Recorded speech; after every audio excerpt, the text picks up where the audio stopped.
G'day, welcome to the Happy Families podcast. The world is imperfect. The world is full of people who have horrible motives. And today on the podcast, a conversation that I wish we didn't have to have, because I wish that people just treated children the way they should. Unfortunately, there is this thing called abuse, sexual abuse specifically, and everything that we do as parents, we just want to keep our kids safe. What if the conversations we've been having with our children are not helping? What if they're ineffective? What if there are more effective things that we can do to keep our kids safe? Today on the pod, a conversation with Dr Julia Rudolph, who is a child sexual abuse prevention specialist and the founder of Protective Pathways. She's going to turn some of our well-trodden ideas on their head and talk to us about how we can shift our thinking to keep kids safe. That's next. Stay with us. G'day, welcome to the Happy Families podcast, where you get real parenting solutions every single day.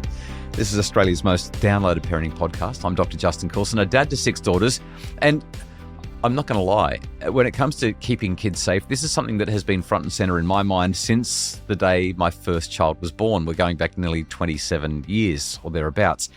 5 more daughters after that, and it's been a conversation that we've had consistently in our home. Kids, it's not up to you. It shouldn't be up to you. But there are bad people out there and the world's not perfect. So we need you to know how to stay safe.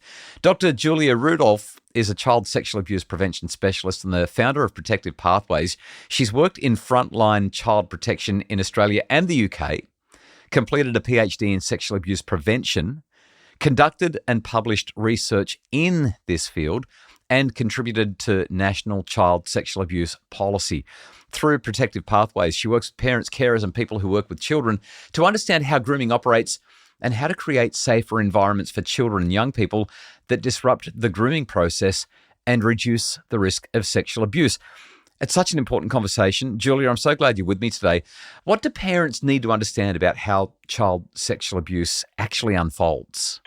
Thanks for having me, Justin. So, when people think about sexual abuse, they might imagine kind of a violent attack or something that is certainly scary or frightening or at least anxiety-producing or upsetting for a child. But that's not really how sexual abuse usually happens. So usually it happens slowly, deliberately, over time, with someone the child knows or is close to.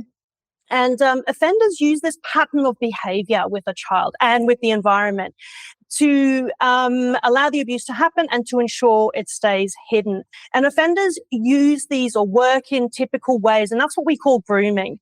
And there's several reasons why parents, all adults, but especially parents, really need to know about grooming.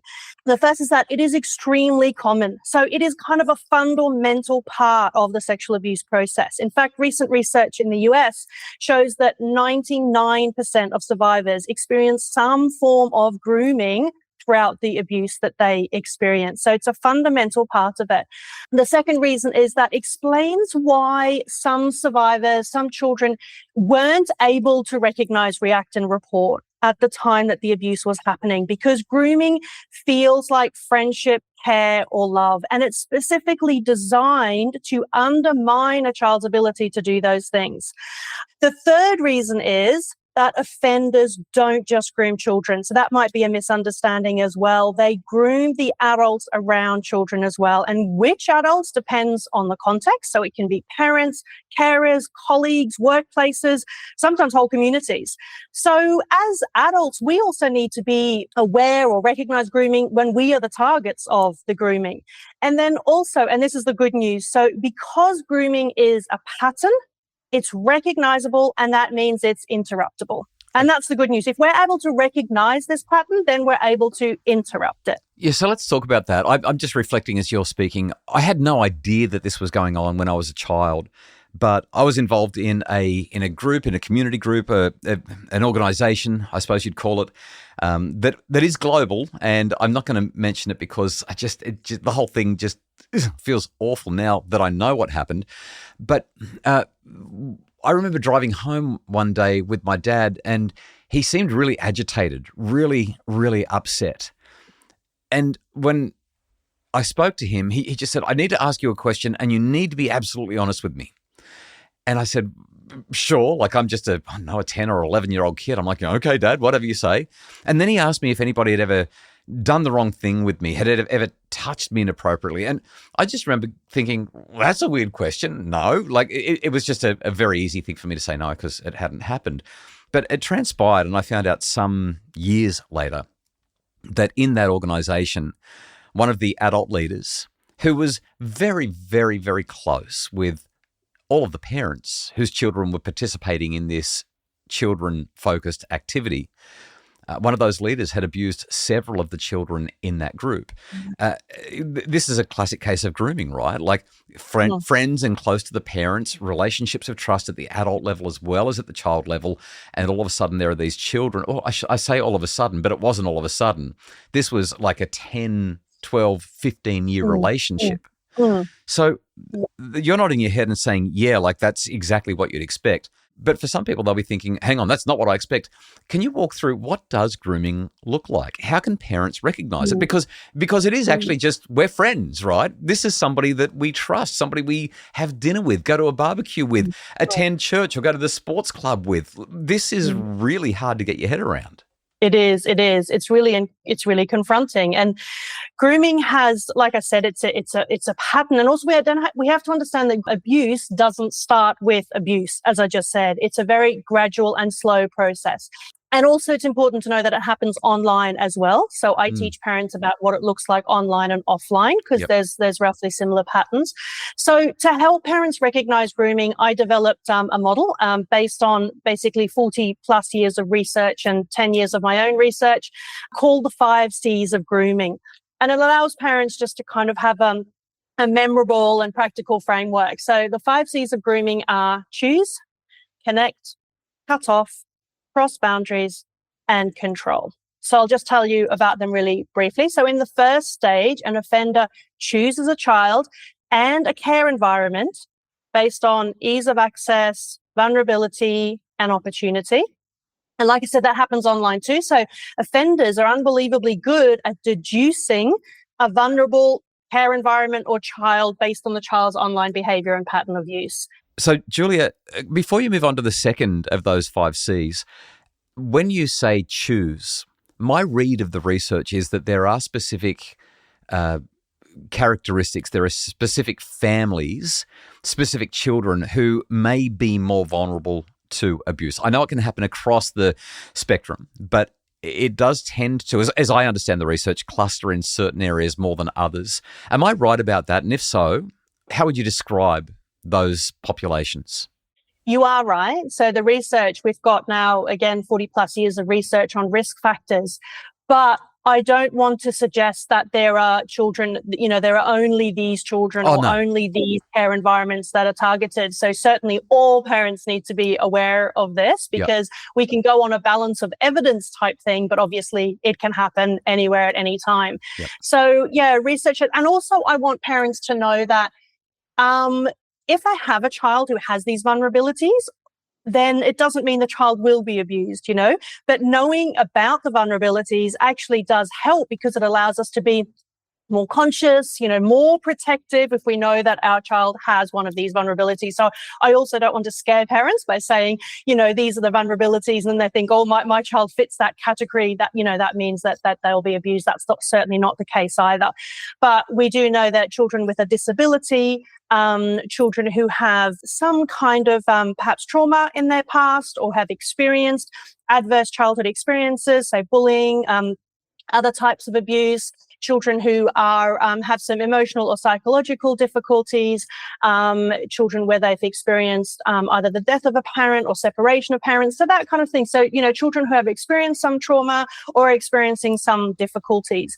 And then we also have certain home environments that are a little bit more at risk, and that's something that, for example, a home where there's loose kind of rules around supervision or lots of adults coming and going, so parents who perhaps are not certain of who's looking after which children at what time, or who's doing intimate care duties such as nappy changes or bathing, and kind of loose routines, that kind of thing. So these are the kind of families or children that are more vulnerable.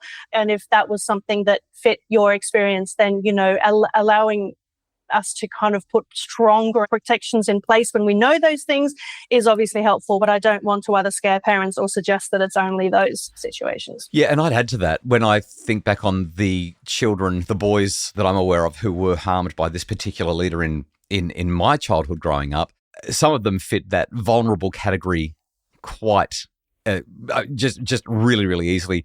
But there were a couple of boys who came from what you could only describe as really strong, really together, really connected families with strong supervision, mum and dad in the home, earning decent money, heavily involved in their kids' lives.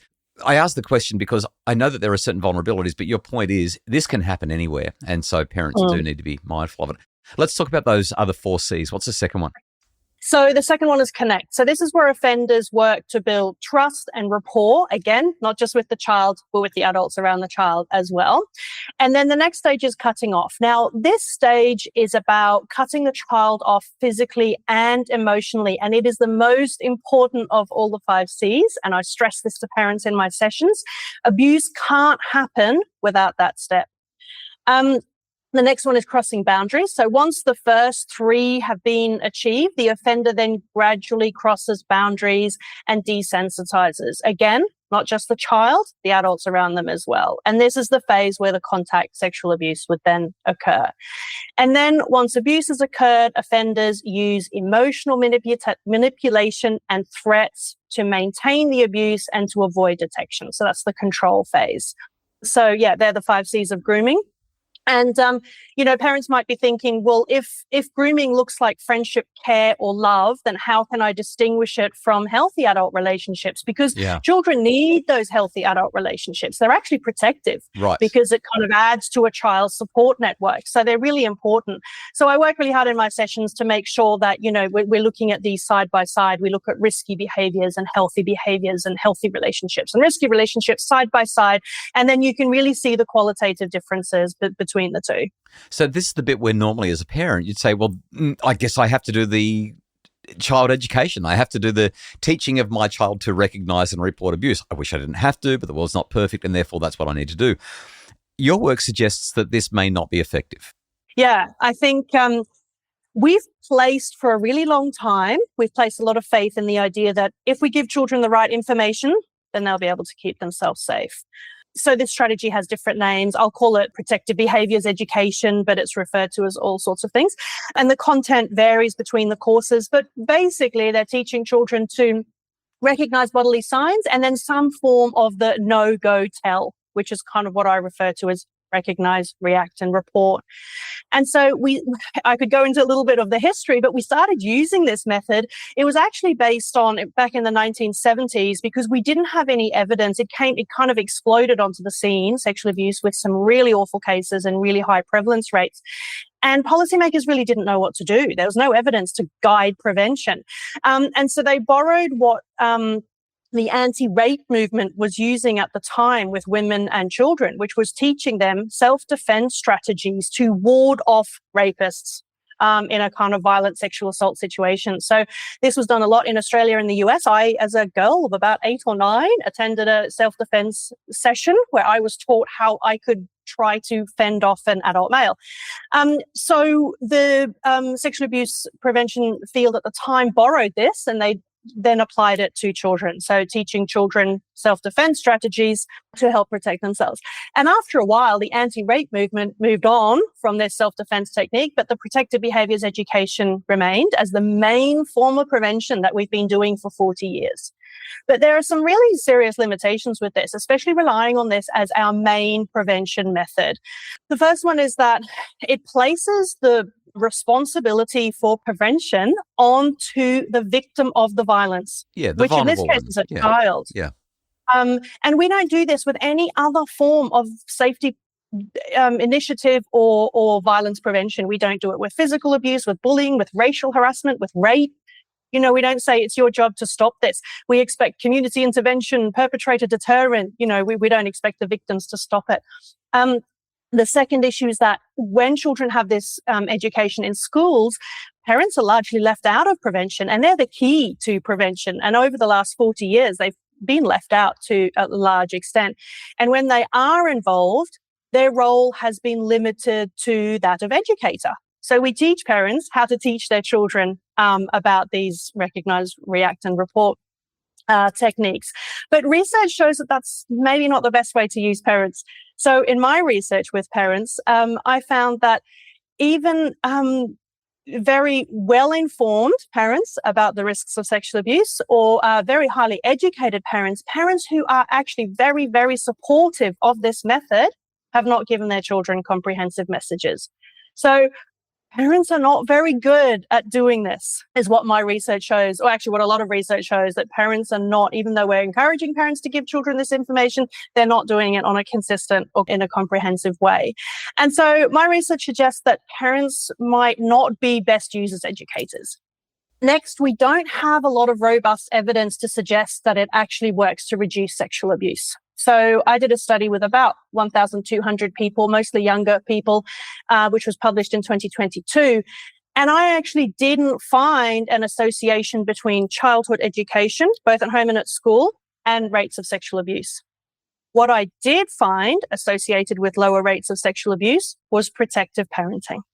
So that's one of the reasons why I do what I do, or what I have, has really confirmed my other research and the position that I take, that I look at adult action rather than child education. Julie, I'm sitting here listening to you and I'm just thinking, this is so hard for parents. Like, we don't want to be helicopter parents, but we do have to be protective. And there's just so much to balance here.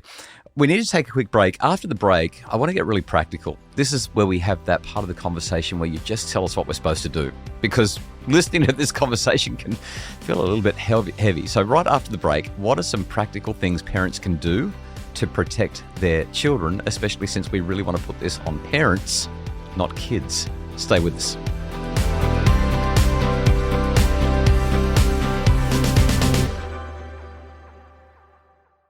We're back. It's the Happy Families podcast, talking about how parents can help their kids to stay safe. Dr Julia Rudolph is a child protection researcher and practitioner based on the Gold Coast and founder of Protective Pathways. Julia, let's just get straight into the practical stuff. What are, in your experience and your research, the most practical things that parents can do to protect their children? Yeah, so I teach parents about what grooming looks like online and offline with the 5 C's, and then I teach them about the creation of safe environments. And I developed a framework called SAFE. So again, it's based on 40 plus research with offenders, with the survivors, on risk factors, as well as my own research. And SAFE outlines 4 areas where parents and other adults can be protective. So it stands for supervision and monitoring, accessing and assigning care, family rules and boundaries, and engagement and communication. So supervision and monitoring is the cornerstone of SAFE. It is the basis of any effective prevention strategy. So it's actually counteracting that C that I mentioned before, which is the most critical C, the cutting off. So it really counteracts those. So here we're talking about, I think we all know what supervision is. It's being there, having eyes on your child, but monitoring is really, really important part of that. So monitoring is not about policing, but it's about being aware of where your child is, who they're with, what's happening. I'm sure your parents might have questions about sleepovers and things like that. So it's about knowing the family where your child is going, and not knowing them because knowing them means they're safe. Absolutely not. It means about knowing or having an awareness of what's their views on parenting. How do they parent? What's their views on supervision? Who's going to be in the house? Are there a lot of adults coming and going? Is there perhaps an older sibling or older cousin who lives in the house, or an older sibling who has a lot of people coming over? Because we know that older adolescents are a risk in this area. Will they be drinking? We know alcohol is very associated with sexual abuse occurring. So, is there drinking? Is there a party? So it's knowing and then making an informed decision about whether or not that's a risky situation or not. So that's supervision and monitoring. And then the next one is access and assigning care wisely. So this is about making informed and deliberate decisions about who has caregiving roles or who has access. So research shows that there are some situations that puts children at more risk. And it's about parents knowing where the risks lie and then making informed decisions about the children, the care of their children. The next one is family rules. So family rules about reducing ambiguity, creating structure, reducing opportunities for risk. This helps children to know what's normal in the family and what's allowed in the family. It helps adults around your child to see that you are an involved parent, that you have rules. And it also helps you to see when someone is crossing those boundaries, which is the fourth C. So if you have family rules and boundaries in place and everyone who cares for your child knows those rules and boundaries, then it makes it easier for you to see when those have been crossed. And then E stands for engagement and communication. And so if supervision and monitoring is the cornerstone of SAFE, then engagement is the foundation. So it all rests on this positive, warm, loving, supportive relationships and environments around the children. So that's the E, the engaged parenting. Listening to these, Julia, it's one of those things where I'm thinking, I do all this stuff with my kids, and yet when I let them go somewhere, I still, my heart is in my mouth. Had an incident recently where my youngest was in the care of her grandparents, and they wanted her to be able to have a sleepover with somebody who was known to the family, and we have no reason to think that there could be any possibility that anything could go wrong. But I was thinking to myself, I don't know this person. I mean, I know them, but I don't know them nearly well enough. I know how good my daughter's relationship is with their daughter, but oh my goodness, heart in the mouth kind of stuff. Like making these choices is just so hard consistently. Yeah. I'm so grateful for the wisdom that you've shared today. I think I'd love to ask you one more question just as we wrap things up. Our time is well and truly spent, although I think based on everything that you've shared, we could do this for another couple of hours. We could turn this into like a Lex Friedman, Joe Rogan kind of thing. There's so much to talk about here. The thing that's been on my mind as I've listened to you is just what's the most important shift in thinking that parents need to make to keep their kids safe here? Well, from all the research that we have available to us and from my own research, we really need to shift thinking to move away from how do I teach my child to keep themselves safe to how do I actively create safe environments for my child. So really, I think that's the biggest shift. So prevention is not about, preparing children to manage dangerous adults. It's about adults creating the conditions that make children harder to access, harder to isolate, and surrounded by safe, engaged environments. Dr. Julia Rudolph is a child sexual abuse prevention specialist, the founder of Protective Pathways. Julia, you do work all over the country sharing workshops with organisations in schools and with adults about this. Is that correct? Yes, that's right. So schools, childcare centres, wherever adults are, wherever parents are, or anyone who works with kids, I'll give sessions. Okay, well, I think that you should be doing more sessions, and hopefully people have heard this, especially school leaders, early childcare centre leaders and directors and so on, and people running organisations, and hopefully they've seen the value in what you can share. We will link to your details in the show notes so that they can book you for events. You've been so generous in what you've shared. Really appreciate you being on the podcast today. Thank you very much for having me. The Happy Families podcast is produced by Justin Coulson from Bridge Media. Mim Hammonds provides our research, admin, and other support. And if you'd like more info, visit happyfamilies.com.au.